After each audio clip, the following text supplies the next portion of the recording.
Bukit itu menangis, menimbun satu keluarga. Denny C.A.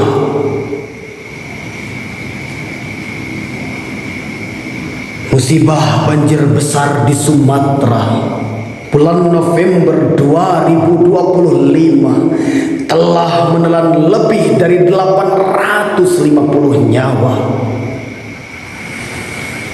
Ini kisah bukit yang longsor yang menimbun satu keluarga.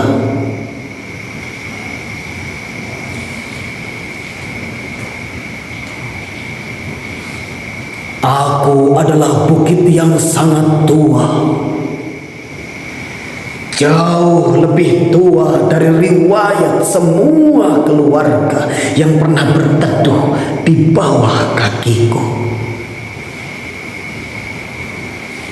Dulu hutan tumbuh di dadaku, menjadi untayan doa yang tidak pernah putus. Akar-akar panjang menahanku, seperti tangan-tangan para leluhur yang menjaga dunia tetap seimbang. Warga desa memetik sedikit, menebang satu pohon, lalu dua pohon untuk kayu dapur, untuk membangun rumah kecil, untuk menghangatkan malam mereka. Aku tidak pernah marah. Aku tahu mereka menebang dengan hormat, seperti anak meminta kepada ibunya dengan suara pelan. Mereka memotong tapi juga menanam. Mereka mengambil tapi juga merawat. Aku tetap merasa dicintai.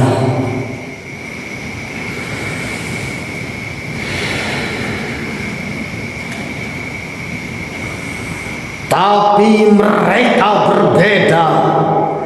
Gergaji tak lagi diayunkan oleh tangan desa. Mesin-mesin besar datang entah dari mana. Suara logamnya dingin tanpa nurani.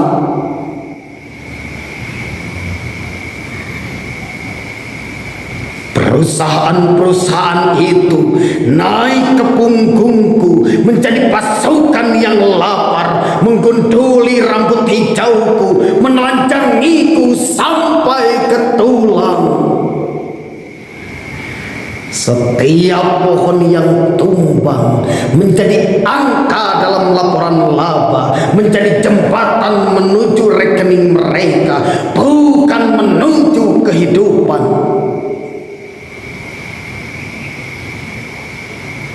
Akar-akar penjagaku dicabut, bukan oleh orang yang merawatku, melainkan oleh mereka yang bahkan tak tahu nama desaku. Para pekerja berseragam mengiris tubuhku seperti mengiris kue ulang tahun. Namun tak ada doa, tak ada permisi, tak ada terima kasih. Mereka datang untuk menumpuk uang, bukan untuk menumbuhkan hutan.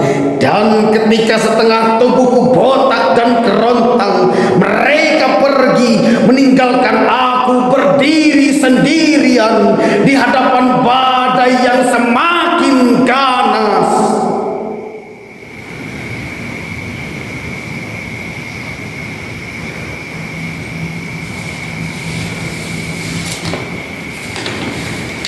Pada malam itu, hujan turun dengan deras yang mengguncang langit.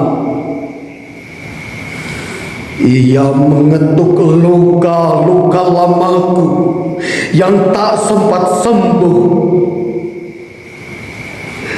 Tanahku bergerak pelan. Aku sudah ringkih seperti orang tua yang tak lagi pasti mana kaki yang masih kuat untuk berdiri.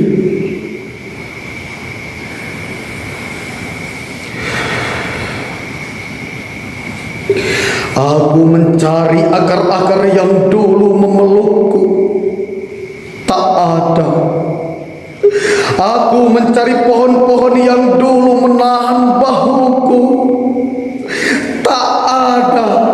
Aku mencari suara burung yang dulu mengingatkanku kepada kehidupan, tak ada. Yang tersisa hanya ruang kosong, luka industri yang baunya membuat bumi sendiri gamang. Tubuhku pun menyerah, patah, runtuh, pecah, bukan karena aku ingin, tapi karena aku tak lagi sanggup.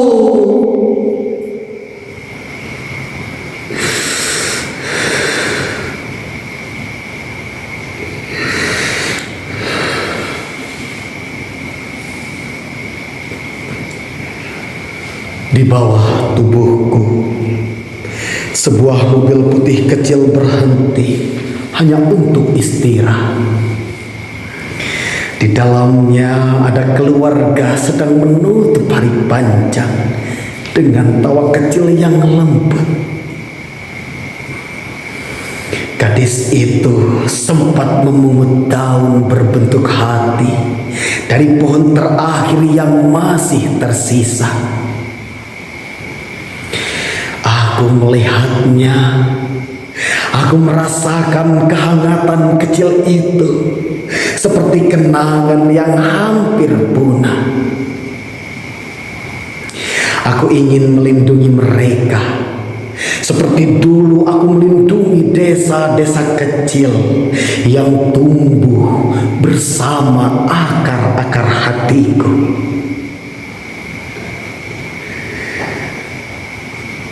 Tapi ketika tubuhku mulai bergeser, aku tak lagi punya penyangga. Tanah kehilangan kesabarannya, gravitasi menarik air mataku dalam satu hentakan yang membuat langit tercekat. Aku menutup mereka dengan rasa bersalah yang tak terucapkan. 6 nama kembali ke sunyi, dan aku, bukit tua yang dahulu ramah, menjadi kuburan tanpa sengaja.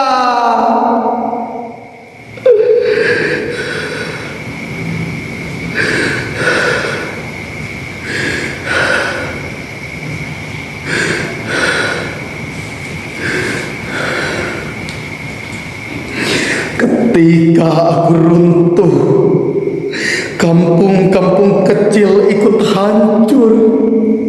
Sungai meluap, membawa amarah yang lama disembunyikan. Jembatan patah karena janji yang tak pernah ditepati. Rumah-rumah terbalik menjadi hidup yang dikocok oleh tangan raksasa. Orang-orang berkata, hujan terlalu deras, tanah tak kuat, ini musibah. Tidak, ini bukan musibah, ini cermin raksasa. Bukan hanya hujan yang turun malam itu, tapi kontrak-kontrak bisnis yang dulu ditandatangani tergesa jatuh satu persatu dari langit sebagai batu dan batang mati. Di balik setiap meter tanah yang melorot, ada tanda tangan yang menjelma longsor, ada stempel yang berubah menjadi arus banjir, menelan nama-nama di kartu keluarga.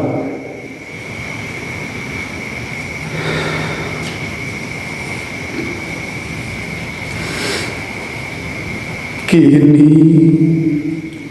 aku terbaring, separuh hilang,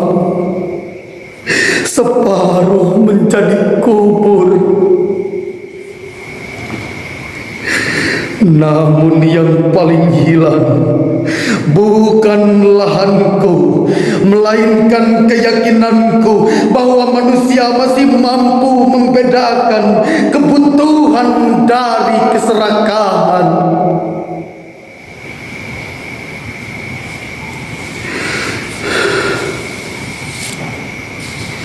Warga desa menebangku dengan cinta, dengan hormat, dengan seimbang. Aku sanggup sembuh, tapi perusahaan menebangku dengan ambisi, dengan ketamakan, dengan gelap mata. Aku tidak pernah bisa pulih.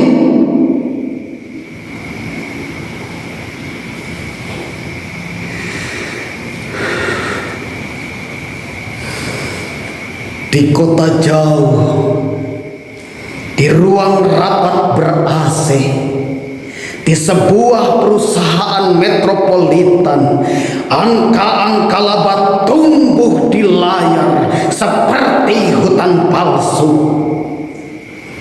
Grafik keuangan naik itu sesungguhnya peta jenazah. Tiap garis hijau adalah nisan yang disamarkan. Di dalam rekening mereka ada lumpur di antara digit, ada napas terakhir yang dipadatkan menjadi bonus akhir tahun.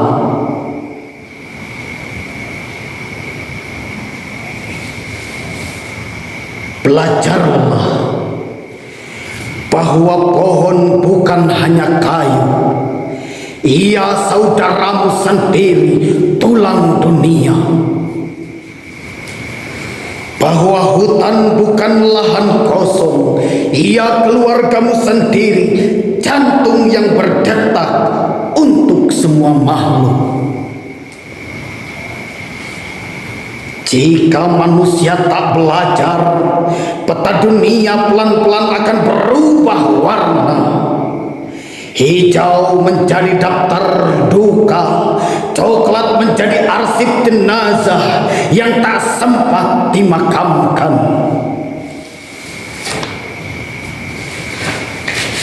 Di langit, awan akan menyalin diri menjadi fotokopi surat protes yang tak pernah kalian baca, turun sebagai hujan yang menghapus alamat rumah dari setiap kartu keluarga.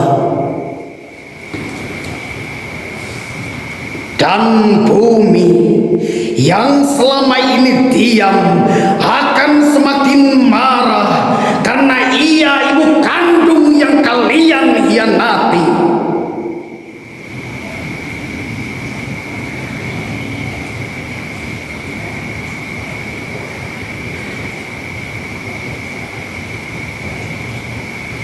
Paris, 6 Desember 2025.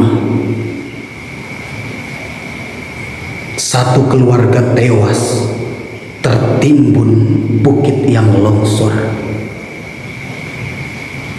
Saya Acismus alias Husni Mubarak. Terima kasih. Salam literasi.